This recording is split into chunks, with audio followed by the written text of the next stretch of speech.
the very first concept that we will be looking at would be that answer the following questions in yes or no and give a short justification. So is intersection of two regular language always regular? Now if we go somewhere over here, then we can just find the answer for all of this.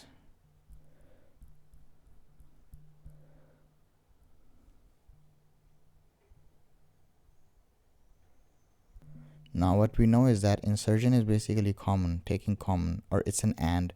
So insertion is this, it's an and union is or. Of two regular languages regular. Yes, it's always regular. In context free, which is type 2, it's not always regular. But here it's always regular. So, and the reason for regular is that regular are closed under intersection. So any language accepted by DFA is regular, and intersection of two DFA is always a DFA, making a resulting regular. So NFA or epsilon NFA would also be the same, because as they're also regular, as they're also type 3. But is reversed, for example, W of R of regular language always regular? So yes, because you just reverse the language, or type 3 meaning that reversing the rules of the right hand side, meaning that, for example, this is a type 3. This was the initial automata. You just converted the type 3 by saying, okay, like this, you just say, okay, it first S1 and then reads the A.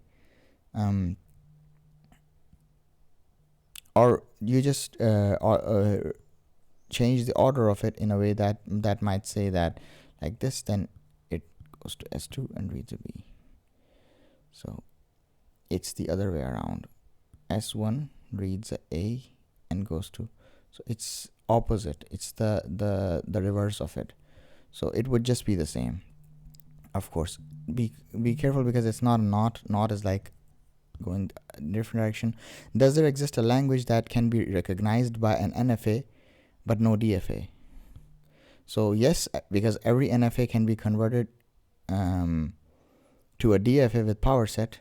So this is possible because you can convert NFA to DFA with power set construction. Then the next question was that, can every regular language be described by a regular expression? Yes, with Ni theorem, which is Ni's theorem, the class of regular language is precisely equal to the class of languages defined by regular expression, that any NFA or DFA can be made into a regular expression with that theorem. Then we are basically pretty much done with the yes and no questions. Over here we are pretty much done with all of these yes and no questions. These were from A to E. Then we have the first question that it says consider this. Then we can head to our this document. This document, actually this one, which has been verified by the professor itself, basically tells us that this is the first question. We will first head to the first question. So basically this is the question that we say. It contains even number of ones and word ends with 0, 1. So the first question was just to construct this one. And if we basically look at the situation itself, we know that how would we go about designing such a DFA. We first make the minimum state. It reads a 1, it's even number of ones, and then we accept it. What happens here is irrelevant to us, because the number of zeros don't matter. Only the number of ones need to be even. Zeros again in the middle don't matter, and then 0 here even don't matter. But if you make a 1, then you have to go back, because see, one step back leads us to 3 ones, and then another one leading to accepting state make 4 ones, which is again an even number. So at any point, and this is also accepting, which means nothing. If you do nothing, if you do no ones, that's also possible. That's also perfectly fine. If you don't want to make if this is an accepting, if you don't want to do a single one, no ones, and you just accept here, that's also fine, because 0 ones is also even. Then when you go one step back here and then you go again, then it's 1, then 1, and then 1, 1, 1, and then you go one step back, 1, and then to move forward to the accepting state, it proceeds with a 1 moving forward to the accepting again, which makes our 4 ones, which is accepting again.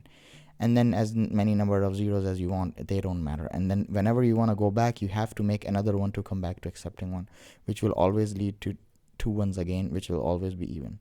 Then the second is that it ends with 0, 1. Here what we did was we said, okay, we just make a situation where 0 and 1, and then we accept.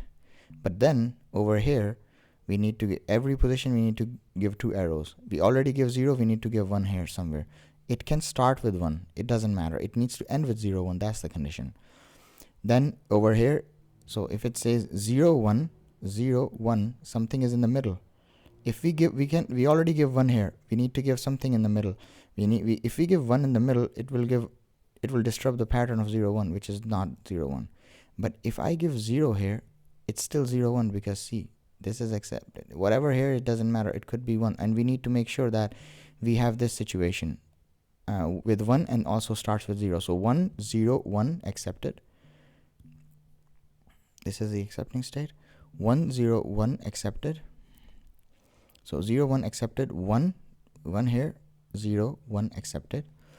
And these arrows now make sense. Even this one we did. That, okay, we need to give a 0 here. This also makes sense until now. This one. Now we know, okay, this also makes sense. What's the next step? 1, 1, 0, 1. Here we can do zeros and it will be like 1 or 0, whatever you decide. I mean, you can, this is something you can completely ignore, but to move forward you must do 0 or maybe 1 if you want, but that's your choice. But when you do 0, then here you give another 0 on its own and then 1, which is perfect. But here you need to give 2 arrows for 0 and 1. Now what you do is that this, if it goes here, it again be perfect, because then 1 and then 0, 1, 0, and then with 1 you come back. So it's perfect 0, 1 combination. This makes a lot of sense. You lock the 0, 1. But then from here, if we read a 1 here, it will again disrupt the pattern, or it will give the user the chance to disrupt the pattern. We make sure we don't give him the chance to disrupt the pattern. Then we go all the way to the start if you want to do 1. And then if you do 1, then it's the same thing that you did here. You could have done as many 1s in the beginning. It doesn't matter. But if you come to the end, you do 0, 1. So this is how the DFA was designed for both. And when you do a union for them, when you try to combine them together with a cross product, what you do is that you give dash complement on all of these, and you write q0 q0 dash q0 q1 dash q0 q2 dash, just like we did q0 q1 dash q0 q0 q2 dash, and then you do the same with all of this. Once you did for all of this, what you do now is then you see q0 q1. Now q0 q1 dash q0 q1 dash. Now we will look for both 0 and 1. Now q0, we're currently looking at q0 q1 q0 dash, this state that we're finding zeros and 1 for. Now we're finding 0 and 1 for this. So q0 on 0 goes on its own, on 0 goes on q0, q0 not on 0 goes on which state? q0 not on 0, this on q0 not goes on 0 on q1 not, q1 not on 0. So reading a 0, we have q0 q1 not, q0 q1 not reading a 0. Then we close our eyes and you put it like this on a 0. Then for a 1 q0 reads a 1, q0 reads a 1, goes to q1, q0 not reads a 1, goes on q0 not. So q1 q0 not, find q1 q0 not, this is, then you blindly put a 1, find that state and you put it 1.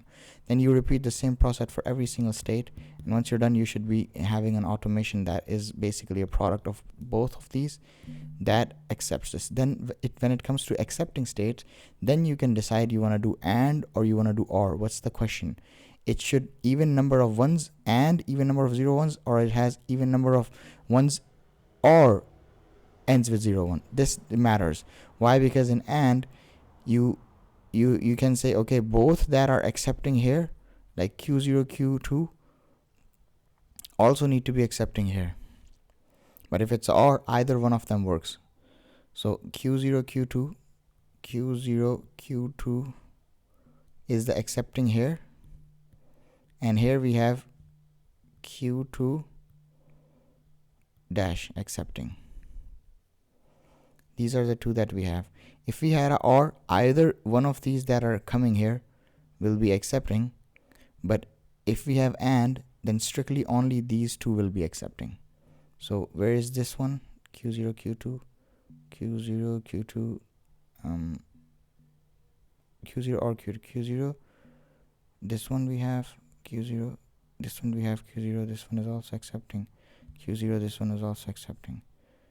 And Q2 we didn't made for Q2, but oh sorry, we did made for Q0, Q2, Q2, Q2. And these are all accepting state. Q0 and Q2 and Q2 dash, Q2 dash.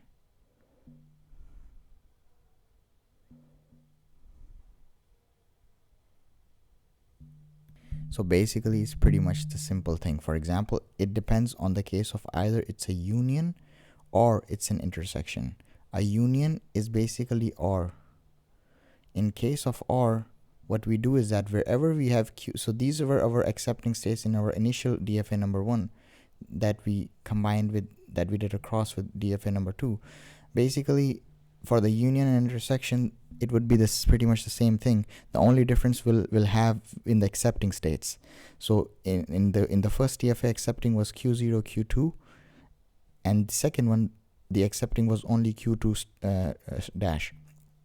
In case of union or, what we do is that we select all of the states, they become accepting, that has the Q0 or Q2, or they have a Q2 not. So every single that has a Q0 becomes accepting, Q0 accepting, Q0 accepting, or it has a Q2 not, Q2 dash, which is becomes accepting. This doesn't have Q0 Q2 dash, this doesn't also, this is not accepting.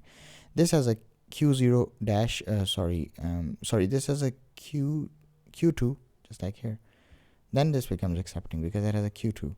It has a Q2 just like this. It has a Q2. It has a Q2, it becomes accepting. So everything that has a Q2 or has a Q0 or has a Q2 dash becomes accepting, and everything else is non-accepting. This is in the case of union or, and in the case of intersection, and it depends what they say, that the word has even number of ones and ends with 0 1, or they're gonna say even number of ones or ends with 0 1. Then we do this thing with accepting state differently. Then with the case of and or intersection, we select the states in this way, that Q0 Q2 star, Q2 dash, Q2 Q2 dash. We make two states. So Q0 Q2 dash, Q2 Q2 dash. Then we find only these two states in this diagram. Where are these two states? Q0 Q2 dash, Q0 Q2 dash, this one, and Q2 Q2 dash, Q2 Q2 Q2 dash, this one. And only these two will become accepting in our case. Then that's it. After that we have the next question that basically tells us that word contains at least one AB or ends with BA.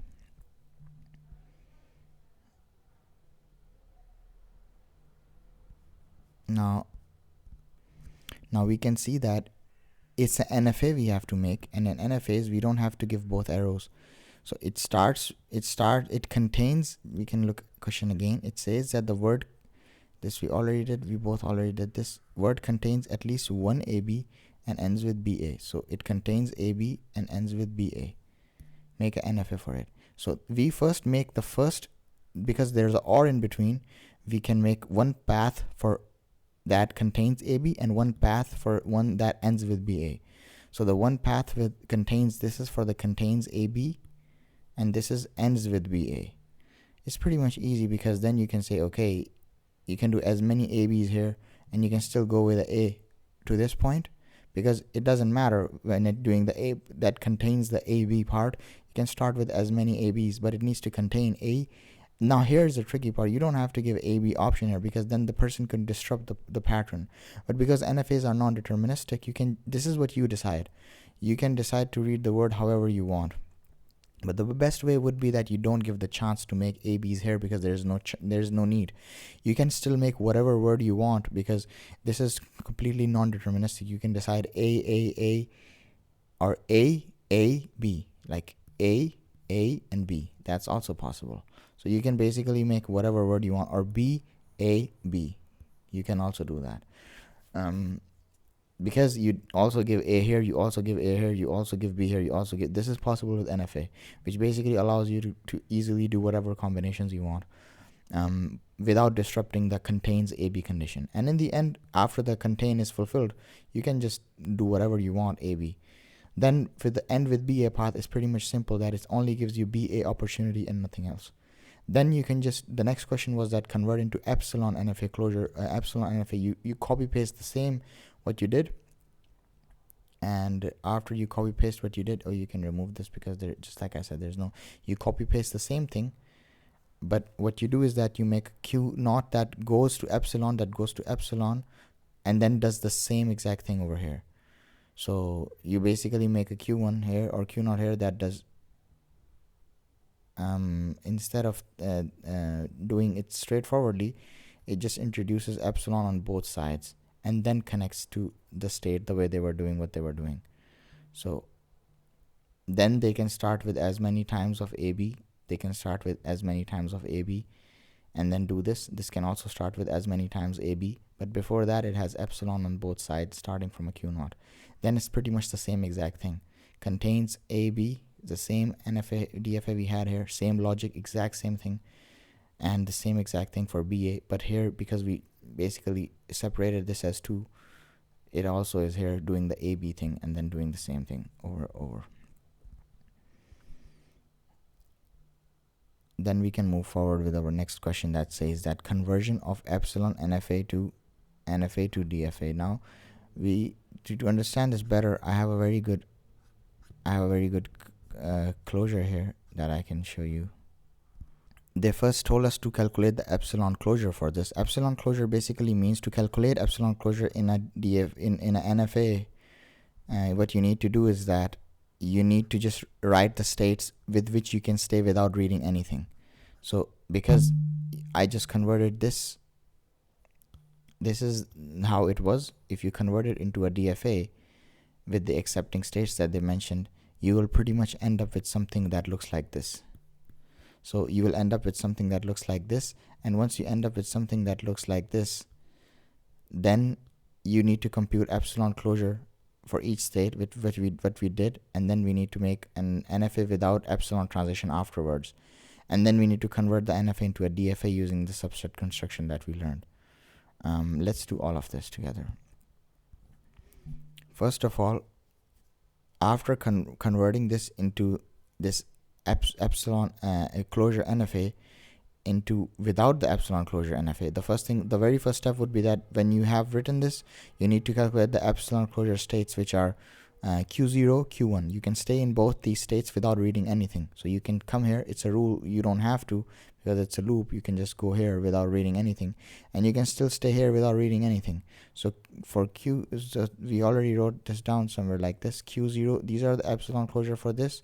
For Q1, it's on its own, and Q2 on its own. So every state that loops on its own is basically epsilon closure, because you can stay in that state doing nothing. After that, what we did was that we tried to convert this into without the epsilon NFA, and what we did was that we first of all know that, okay, we start with this state Q0, Q1, because you can stay reading a 0, read a 0, read a 0 here, or go in Q1. Both are possible, but you still don't know which state you're in. So you are in Q0, Q1. Let's combine them and say I'm coming in both state reading a 0. This is possible. But the moment I read a 1, I'm pretty sure I'm either in Q1 or Q2. So reading a 1, you're either in Q1, Q2. But then the question comes that here it becomes still, so here we know that it's like ambiguous. Either it's this one or it's this one. We don't know. So you can go to Q1, Q2 reading a 1. So you can go to reading a 1, you can go to Q1, reading a 1, you can go to Q2. You wrote that. But still, it's not 100%. Is it Q1 or is it Q2? The only thing that tells us that we are definitely in Q1 after this step is when you read a 0.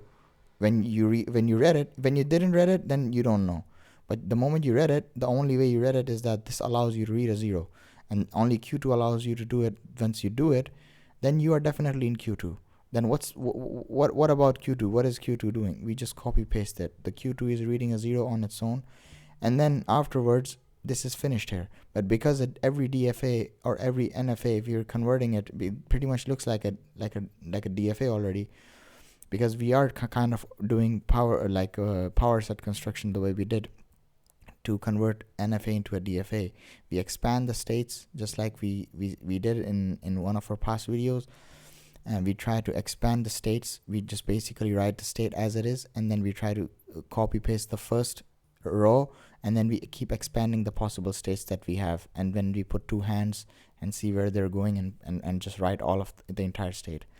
But here we didn't have a second arrow. We only had a 0 on its own. Then we just say, okay, it needs to read a 1 somewhere, and this is basically a dead state doing nothing, reading a 0 1 on its own, which has no value. But at least now we have a complete perfect DFA, which has every unique 1 or 0 combinations and 2 combinations on each state. After that, we basically realize we can convert this into something like, for example,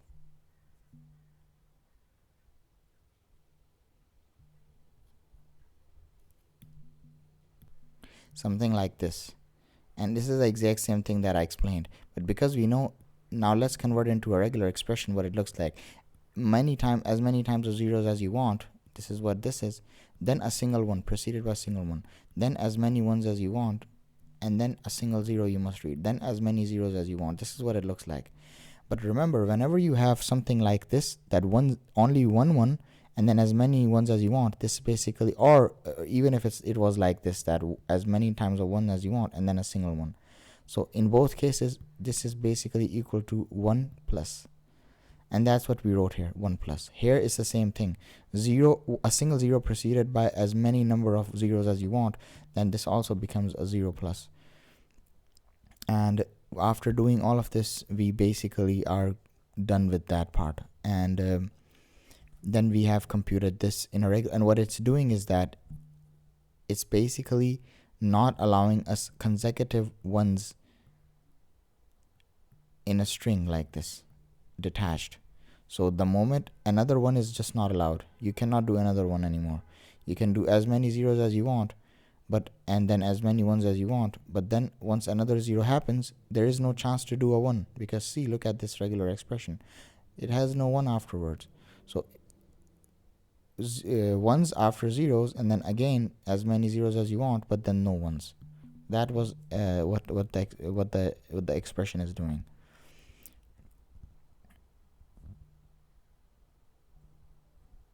And then we have these questions that we need to write a regular expression for this. So the first one was that it does not contain BB as a substring. So BB as a substring, it cannot contain.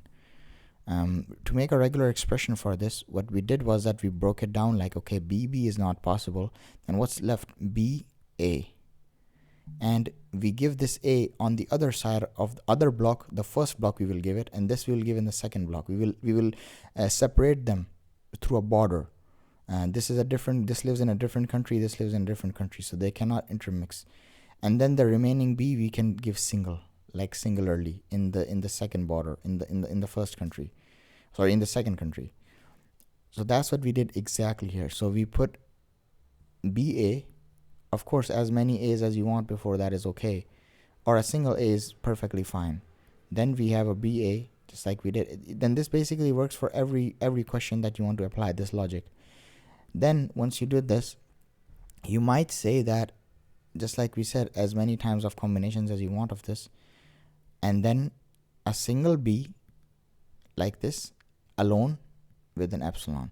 So alone A is possible, alone B is possible.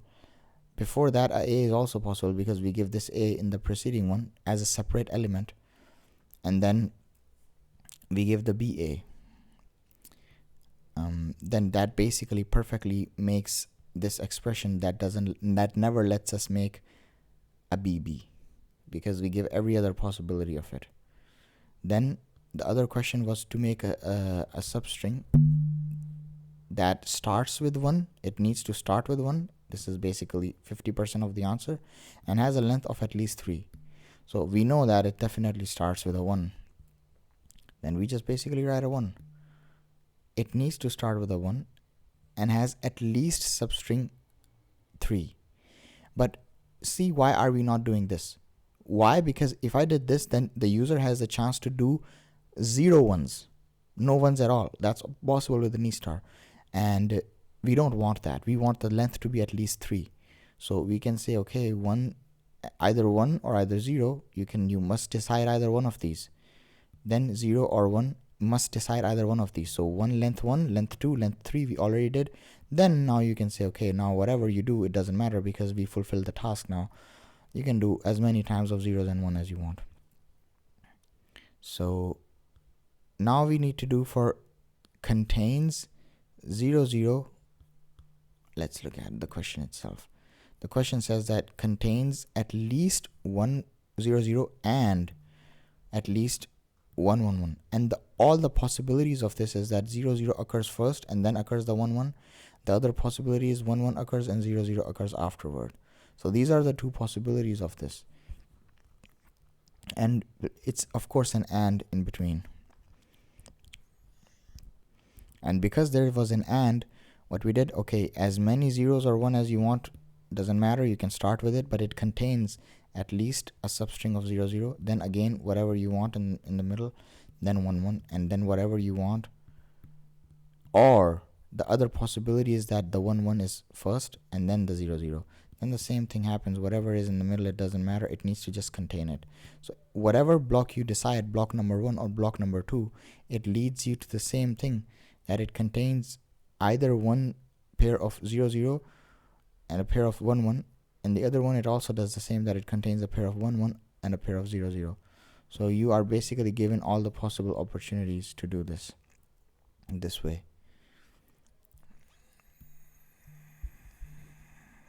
See, contains at least 1, 1, 1, 1, 0, 0 and at least 1, 0, 0. It needs to have at least one pair of 0, 0 and one pair of 1, 1.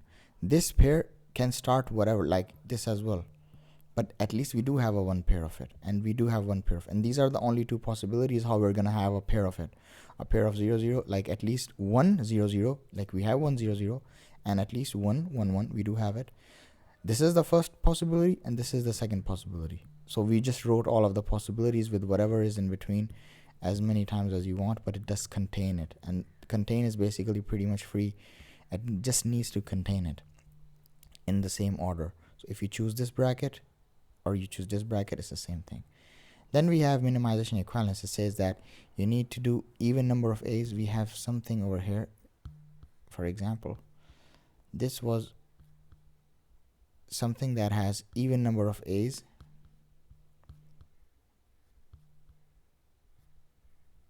So first we need to make even number of A's. So we say Q even, Q odd.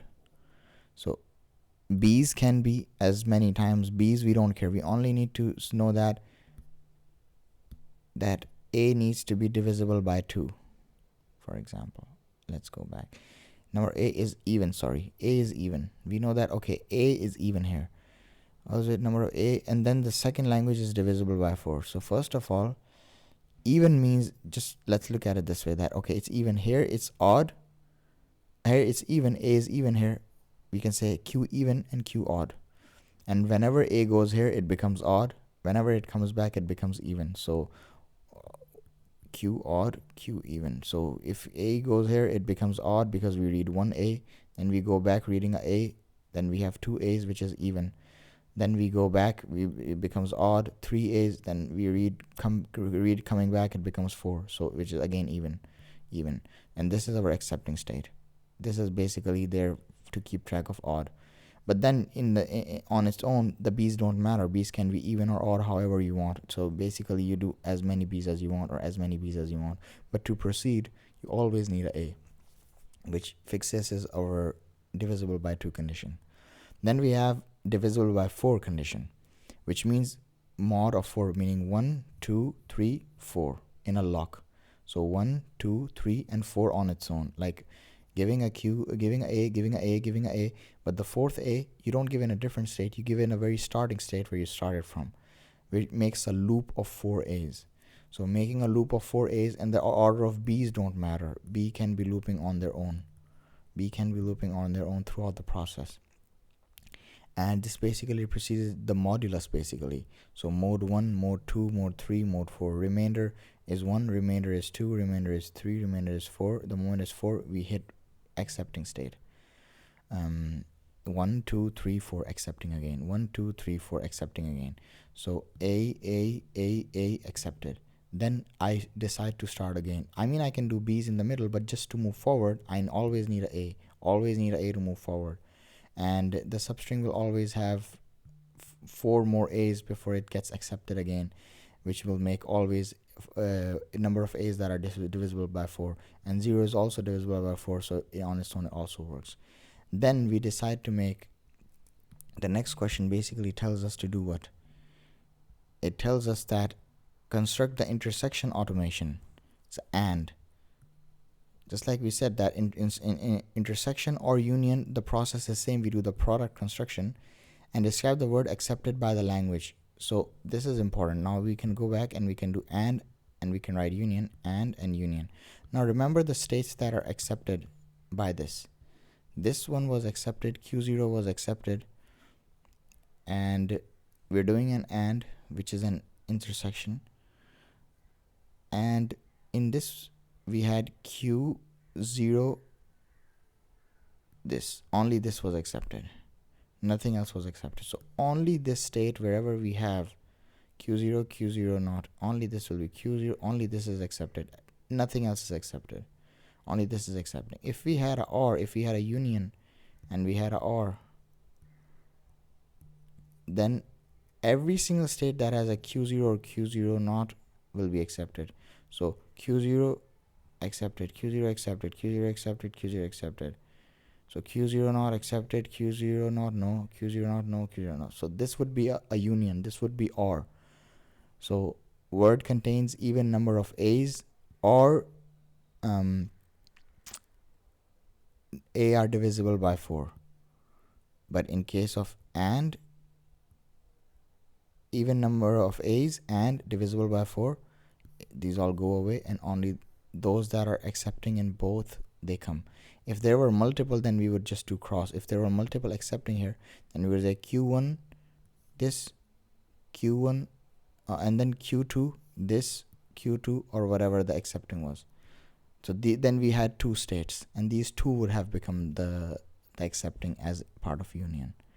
Then we have the next question that talks about, say, the goal of DFA minimization. So DFA minimization is to make a complex DFA that is doing the same thing but with many steps, to make it do at as minimal step as possible.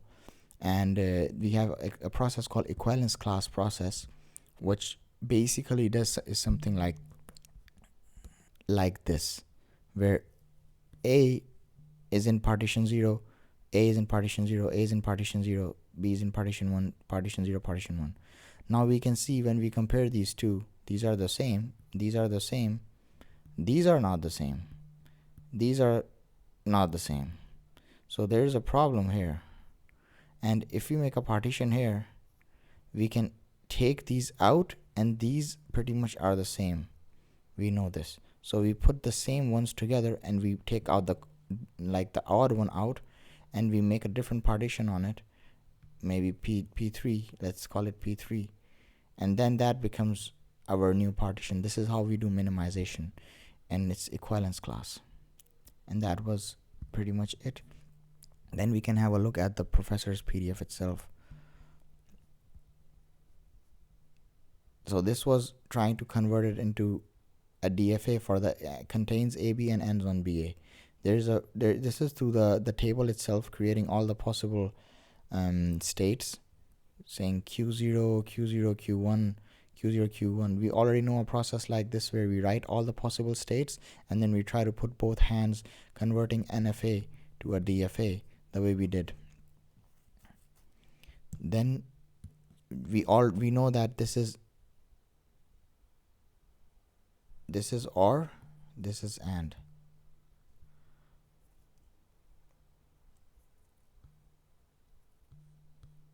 And after this, we have given pumping constraints. We need to choose word. Now word is less than equal to the pumping. So what the word that we choose, what we did generally speaking was that, for example, if this was A or equal to C's, then the word is bigger than or equal to P. So yeah, the word is definitely bigger than equal to P, the word that we decided. It is bigger than P here. So P plus 1, this is the word. Then the other three constraints that we have, UVW belongs to the word, and U and V are less than equal to the pumping length. If they're not, then what are you going to pump? And it's bigger than 1. So this we already know. So it says for every regular language there exists, P belongs to the, that all words with word bigger than equal to P can be decomposed into UVW with U and V less than equal to P, and W is bigger than equal to the N. For all I where X could be the I form. And we know that if the proof doesn't work, then what it means is that if the proof doesn't work, we don't know anything. If the proof works, we know that it's just not regular. It could be part of type 2. It could be part of type 1 or type 0. Then we apply it for the context view because we have a different proof for type 2. When you try that proof, it works good, then we know it's not type 2. If it works, it might be 1 or 0 more down, but it's definitely. But if it doesn't work, then we basically know nothing. We wasted our time. Then this is for all languages there exists a P pumping length, that for all words that belong to the language, word is bigger than equal to P. There exists a decomposition UVW for all I it pumps. So concrete language, P is arbitrary, but choose word, just like I said, argue for all possible allowed decompositions, and then we choose I. Then we know here, okay, P is arbitrary. We choose a word just like this one, and we know that it's 2P, it's bigger than P, which decompositions are possible. We know that U and V only contains A's here, because then it becomes bigger than P. And when we pump that side, it doesn't become equal anymore. And that was it. But there's another way, just like we said, there's another way to look at the equivalence question that we had. Basically, we know that we try to convert it into a DFA, but what if we did a DFA directly? There's a way to do it. So you might say, okay, it needs to contain AB and it ends with BA. That was the question. So we make two paths. The one path is for ends with BA, so it ends with B, so BA ended. You can say B, B, B, B, A, whatever you want, B as many times B and then A. So B, B, B, B, B, B, one time B, B, B as many times, and then A. It still ends with BA. Perfectly fine. Now the second path, what it does is that this is the path for ends with BA. Then the path contains AB. A and then B. A, just like this.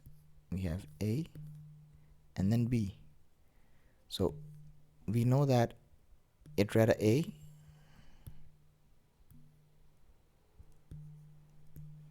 and then it went to a B, and then A as many times A, and then A as many times, and then B. These are two minimal accepting, that it ends with BA and contains AB. So A as many times A and then B. These two accepting. But then there comes another state here. What it does is that it comes with this one. So it comes to, after you did the BA, it comes to you BA after doing the BA, like the BA. Then you either have the chance to do A, and once you do the A, you go to the same path that did this. So A, B, which is also okay. like it's okay to do this. It contains AB. So reading A, it goes to this path, A as many times as you want, and then B, which is perfectly fine, contains. And reading a B, it goes to this path. So here, it reads a B and goes to this path. For example, it goes B, B, A, B. Let's remove all of this so it becomes less confusing. It says B, B, A, B, B, B, A, B. So B, B, A, and then B. It's also doing the AB, contains AB. See, it also says, okay, and this is also accepting, because you can say B, A, just like we started with this, B as many times of B's as you want, and then A,